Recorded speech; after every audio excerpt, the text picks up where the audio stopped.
अस्सलाम वालेकुम रहमतुल्लाहि व बरकात। अल्लाह के नाम से शुरू जो बड़ा कृपालु और अत्यंत दयावान है।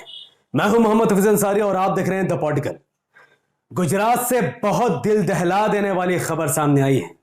असदुद्दीन ओवैसी साहब के ऊपर जानलेवा हमले की कोशिश की गई है, जिस पर उस उपद्रवी जिन लोगों ने भी वो हमला किया, उनका हमला पूरी तरीके से नाकाम हो चुका है। वारिस पठान साहब एमआईएम के नेता के मुताबिक असदुद्दीन ओवैसी साहब बीते रोज अहमदाबाद से सूरत जा रहे थे। वंदे भारत ट्रेन से सूरत पहुंचने के कुछ किलोमीटर पहले ही कुछ लोगों ने ओवैसी साहब जिस विंडो के सामने बैठे हुए थे, उसी विंडो पर उन्होंने पथराव किए।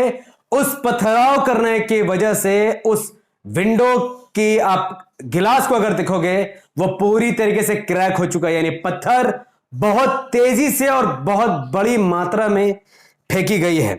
इस हादसे के बाद एक तस्वीर सोशल मीडिया पर वायरल हुई, जहां पर असदुद्दीन ओवैसी साहब का सीट दूसरी तरफ चेंज कर दिया गया, विंडो सीट से हटाकर, और उस तस्वीर में एमआईएम नेता माजिद हसन साहब, एमआईएम साहब के और ओवैसी साहब के आसपास हमेशा उनसे चाहने वाले लोग खड़े हुए और परेशान दिखाई दिए, और वारिस पठान साहब भी इस तस्वीर में साफ तौर पर दिख रहे हैं।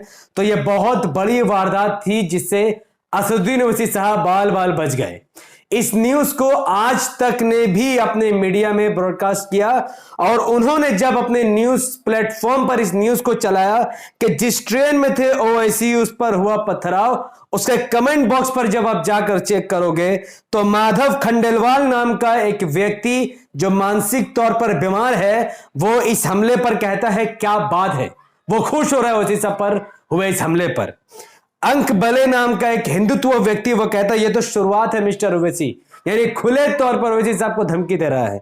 और एक विशाल नाम का व्यक्ति है गटर छाप गुफा की पैदाइश जो हंस रहा है।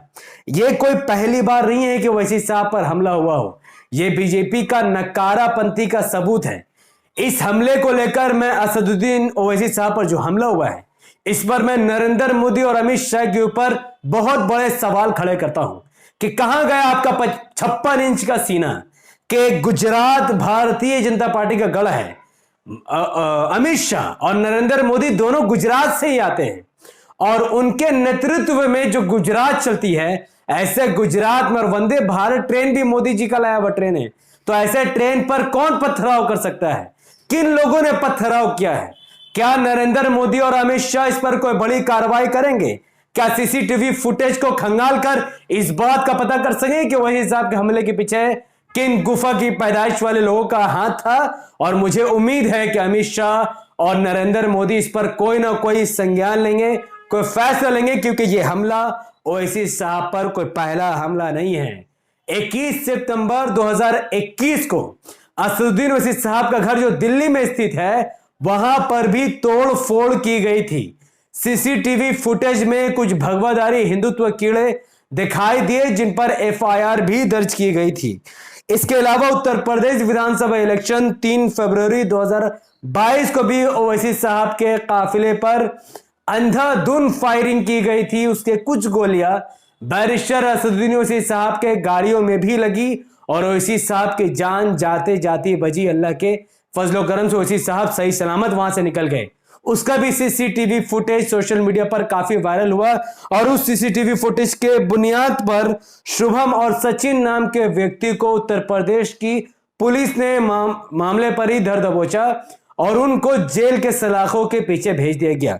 चूंकि सचिन भारतीय जनता पार्टी के कार्यकर्ता था और इनका कनेक्शन बीजेपी से बहुत ज्यादा स्ट्रांग था, उत्तर प्रदेश में इस हमले के बाद ओवैसी साहब पर जिन सचिन और शुभम ने हमला किया था, उसके कुछ ही महीने बाद उनको बेल पर रिहाई मिल जाती है, और रिहाई से मिलने के बाद कोर्ट के बाहर ही सचिन और शुभम आज तक को इंटरव्यू में देकर साफ तौर पर कहते हैं, कबूल करते हैं कि हम लोगों ने ही ओवैसी साहब की रिकाई की थी, उनका पीछा किया था, उनके काफिले पर नजर रखी, और जैसे ही मौका मिला इन दोनों ने अंधाधुंध फायरिंग स्टार्ट कर दी। यह भी भारतीय जनता पार्टी पर सवाल खड़े करता है कि ऐसे क्रिमिनल्स को आसानी से बेल कैसे मिल रही है, जबकि सचिन पर पहले से ही 307 का मुकदमा दर्ज था, उस पर कार्रवाई चल रही थी।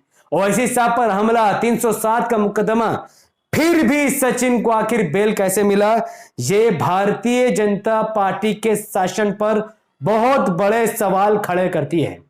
मैं अमित शाह और नरेंद्र दामोदर दास मोदी को इस वीडियो के माध्यम से, द पॉलिटिकल मंच के माध्यम से मैं आग्रह करता हूं कि आप चूंकि भारत के प्राइम मिनिस्टर और भारत के होम मिनिस्टर है, आपकी जिम्मेदारी है कि भारत का हर नागरिक आजादी से कहीं भी किसी भी जगह बहुत ही फ्री माइंड जा सकता है। उसका सेफ्टी की जिम्मेदारी आप लोगों के कंधों पर है। अगर बीजेपी की सरकार भारत में है, आपकी सरकार केंद्र और राज्य में है, फिर भी देश के एक महान व्यक्ति पर अंधाधुंध फायरिंग हो जाती है, गोलियां चल जाती है, पथराव हो जाते हैं, तो ये बिल्कुल भी भारत के लोग बर्दाश्त नहीं करेंगे। असदुद्दीन ओवैसी साहब सिर्फ माइनॉरिटीज के ही नेता नहीं है, बल्कि असदुद्दीन ओवैसी साहब को दलित भी अपना नेता मानते हैं। मुसलमान जितना अपना नेता समझते हैं, दलित भी ओवैसी साहब को उतना ही अपना नेता समझता है। तो यह हमला सिर्फ ओवैसी साहब पर हमला नहीं था, बल्कि मुसलमानों पर और दलितों के नेता पर भी हमला था। तो इस पर अमित शाह और नरेंद्र मोदी को बड़ी कार्रवाई की मैं मांग करता हूं, और उनको बड़ी कार्रवाई करनी ही चाहिए। और जिन लोगों ने यह हमला किया है, वो शायद चाहते हैं कि अकबरुद्दीन ओवैसी साहब गुजरात आ जाए, क्योंकि अकबरुद्दीन ओवैसी साहब इनकी बहुत फटती है, और शायद वो भगवाधारी हिंदुत्व कीड़े भूल चुके हैं कि अकबरुद्दीन ओवैसी साहब ने पहले क्या कहा था। 15 मिनट की स्पीच शायद वो भूल गए थे। मैं आज भी अकबरुद्दीन ओवैसी द्वारा दिए गए उस स्पीच का समर्थन करता हूं।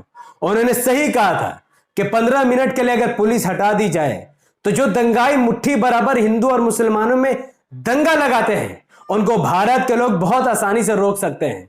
पुलिस अगर दंगाई से मिली हुई ना हो, तो ऐसे हादसे भारत में कभी नहीं होंगे। भारत के किसी राज्य में दंगा नहीं होगा अगर पुलिस सही हो, क्योंकि पुलिस ही मिली हुई होती, इसीलिए कई राज्यों में दंगे हो जाते हैं और पुलिस को आता पता नहीं होता। तो अकबरुद्दीन ओवैसी साहब शुरू से सही थे, सही है, और इंशाल्लाह आगे आने वाले वक्त में भी अल्लाह के करम से वो सही होंगे।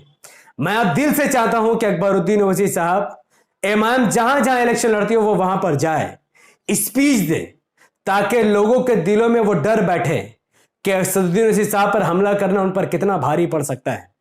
अगर आप चाहते हैं कि अकबरुद्दीन ओवैसी साहब गुजरात पहुंचे, तो आप सब इस वीडियो को जरूर से जरूर जितना ज्यादा हो सकता उतना ज्यादा फैलाइए।